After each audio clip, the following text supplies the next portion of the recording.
Friends అందరికీ నమస్కారం అండి. ఇప్పుడే అందిన వార్త సీఎం రేవంత్ రెడ్డి సంచలన నిర్ణయం ప్రజలందరికీ ఊహించని గుడ్ న్యూస్ అంటూ లేటెస్ట్ అప్డేట్ అయితే అందిందండి. వివరాలు ఏంటనేది మన వీడియో రూపంలో తెలుస్తుంది. వీడియోని పూర్తిగా చూడండి. కంప్లీట్ ఇన్ఫర్మేషన్ అయితే మీకు అర్థమవుతుంది.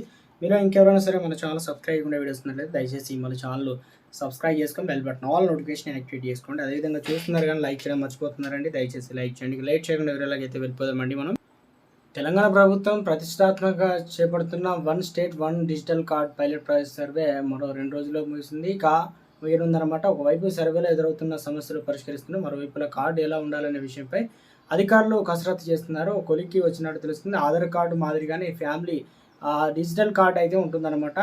కార్డులో ఏమో ఉంటాయని చెప్పేసి తెలంగాణలో తీసుకొస్తున్న ఫ్యామిలీ డిజిటల్ కార్డులో కుటుంబానికి సంబంధించిన సభ్యుల వివరాలు ఒక్కొక్కరికి ఒక యూనిక్ నెంబర్ అన్ని కలిపి చూపించాలి. ఒక క్యూఆర్ కోడ్ అయితే ఉంటుందన్నమాట. ఫోన్పే, గూగుల్ పే ఏ రకంగా ఉంటుందో అదేవిధంగా ఇక ఆ క్యూఆర్ కోడ్ స్కాన్ చేస్తే ఫ్యామిలీకి వస్తున్న పథకాలు ఏ పథకానికి అర్హులో, రేషన్ కార్డు ఉందా లేదా అని చెప్పేసి ఇట్టే తెలిసిపోతుంది అనమాట. 4 రాష్ట్రాల్లో పరిశోధన, ఇక కార్డు రూపకల్పన లోటుపాట్లు తెలుసుకునేందుకే తెలంగాణ అధికారులు వివిధ రాష్ట్రాల్లో అయితే పర్యటించి హర్యానా, రాజస్థాన్, మహారాష్ట్రలో కర్ణాటక టీం పర్యటించిందనమాట. అక్కడ అమలు చేస్తున్న డిజిటల్ కార్డు గమనించింది, లోటుపాటు తెలుసుకుందనమాట. దీనిపైన సీఎంకు నివేదిక కూడా అందించారనమాట. మొత్తానికి ఈ కార్డులో సంబంధించి సర్వే అయితే ఇప్పటికే జరుపుతున్నారు కాబట్టి ఏ పథకాలు చేరుస్తారో రేషన్ కార్డు ఉంటుంది. మహాలక్ష్మి పథకం లబ్ధిదారులు ప్రస్తుతానికి తొలి దశలో డిజిటలైజేషన్ చేయాలని చూస్తున్నారు. ఆ డిజిటల్ కార్డు, రేషన్ కార్డు ద్వారా వివరాలు, మహాలక్ష్మి పథకాలు లబ్ధిదారులు వివరాలు పొందుపరుస్తారు. తర్వాత ఆరోగ్యశ్రీ, గృహజ్యోతి పథకం ద్వారా ఉచిత విద్యుత్ లబ్ధిదారుల పేర్లు చేరుస్తారు. అనంతరం పింఛన్దారులు వివరాలు కూడా పొందుపరుస్తారు.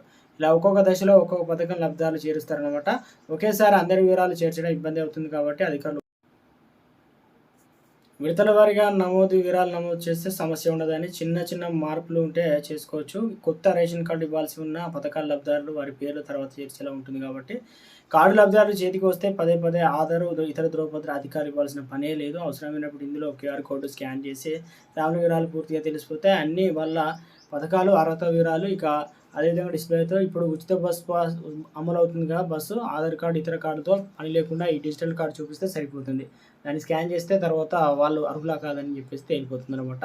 సో మొత్తానికి అయితే గుడ్ న్యూస్ అయితే అందించారనమాట. కొత్త పథకం స్టార్ట్ కాబోతుంది. పేదలకు డిసెంబర్ 9న పేదలకు భూములు పంపిణీ చేస్తామని మంత్రి పొంగులేటి శ్రీనివాస్ రెడ్డి చెప్పారు. అటు ఇందిరమ్మ ఇళ్ల పైన మంత్రి కీలక ప్రకటన చేశారు. నెలాఖరు వరకు 3,500 ఇందిరమ్మ ఇల్లు మంజూరు చేయనున్నట్లు కూడా. అది తెలంగాణలో పల్లెలు, పట్టణాల్లో ఇందిరమ్మ ఇళ్ల కోసం ప్రజలు ఎదురు చూస్తున్నారు. ఈ నేపథ్యంలో మంత్రి ఏదైతే ప్రకటన చేయడంపై